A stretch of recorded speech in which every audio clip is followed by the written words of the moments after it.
Hello दोस्तों, YouTube के channel Ved Prakash learning point में आपका स्वागत है। इस कड़ी में हम विज्ञान तथ्य को जानेंगे जिसमें आप आज कचरे के निपटान के बारे में पढ़ेंगे। आइए समझते हैं भराव क्षेत्र क्या होता है। कचरा तो आप सभी को पता है कि आपके घरों से बहुत सारे अपशिष्ट निकलते हैं। कुछ पॉलीथीन्स हो सकते हैं, कुछ सब्जियों के टुकड़े हो सकते हैं या सब्जियों के छिलके हो सकते हैं। इस तरह के बहुत सारे कचरे घरों से, गांव से, शहरों से निकलते हैं। तो उन्हीं कचरों को जो शहर अथवा गांव से भी निकले हों, ठीक है, उनको जहां डाला जाता है वो भराव क्षेत्र कहा जाता है। ज़्यादातर भराव क्षेत्र शहरों में होता है। यहाँ पर पॉलीथीन्स वगैरह का बहुतायत में उपयोग होता है, तो बहुत सारे कचरे निकलते हैं।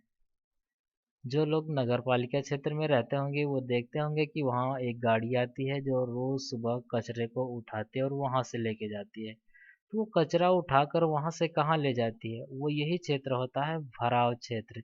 यानी शहर से दूर किसी गहरे स्थान पर ले जाकर उस कचरे को डाल दिया जाता है और वही स्थान क्या कहलाता है, भराव क्षेत्र कहलाता है। रसोई घर के अपशिष्ट सहित पौधों एवं जंतु अपशिष्टों को खाद में बदलना कंपोस्टिंग कहलाता है। कंपोस्टिंग को ऐसे समझिए कि रसोई घर से आपके जो भी ऐसे अपशिष्ट निकलते हैं, यानी कि सब्जी के छीलन हैं, उनके बेकार भाग के टुकड़े हैं, ठीक है, या फिर बेकार खाना है जो बच गया हो, ये हो गया आपके रसोई घर के अपशिष्ट। पौधों यानी कि पौधों से हमें पत्तियां जो सूखी हुई मिलती हैं। जंतु अपशिष्ट यानी कि गोबर मल मूत्र जंतुओं के, ठीक है, इन अपशिष्टों को क्या किया जाता है, एक गड्ढे में डाल दिया जाता है और उस गड्ढे को ढक दिया जाता है।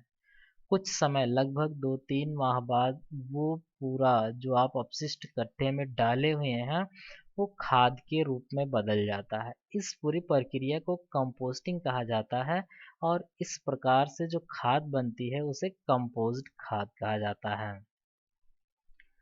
रसोई घर के कचरे को क्रीम अथवा लाल केचुआ, केवल रसोई घर के नहीं बल्कि जितने भी कचरे निकलते हैं, ठीक है, वो पॉलीथीन्स ना हो, क्या हो, वो पॉलीथीन या प्लास्टिक ना हो।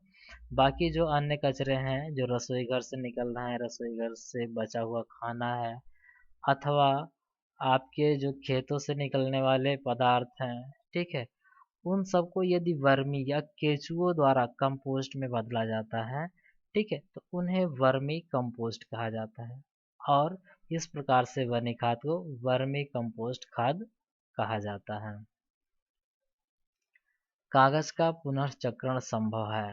कागज लकड़ी से बना होता है, तो कागज को पुनः चक्रित किया जाता है, किया जा सकता है। यानी जो कागज आप यूज कर चुके हैं, बेकार हो गया है, उसको आप रिसाइकिल कर सकते हैं, यानी उसे पुनः दूसरी वस्तुओं में बदल सकते हैं। आपने बहुत सारी कागज से बनी हुई टोकरी या दफ्ती को देखे होंगे जो अलग अलग कार्यों में उपयोग की जाती है। तो हमें कोशिश करनी चाहिए ऐसी चीज़ों का उपयोग किया जाए जिसका हम पुनः चक्रण कर सकें, यानी कि रिसाइकल कर सकें। ऐसी चीज़ों का उपयोग कम से कम करें जिसे हम रिसाइकल ना कर सकें। कंपोस्टिंग द्वारा प्लास्टिक को कम हानिकारक पदार्थों में बदलना संभव नहीं है। कंपोस्टिंग आप क्या है समझते हैं।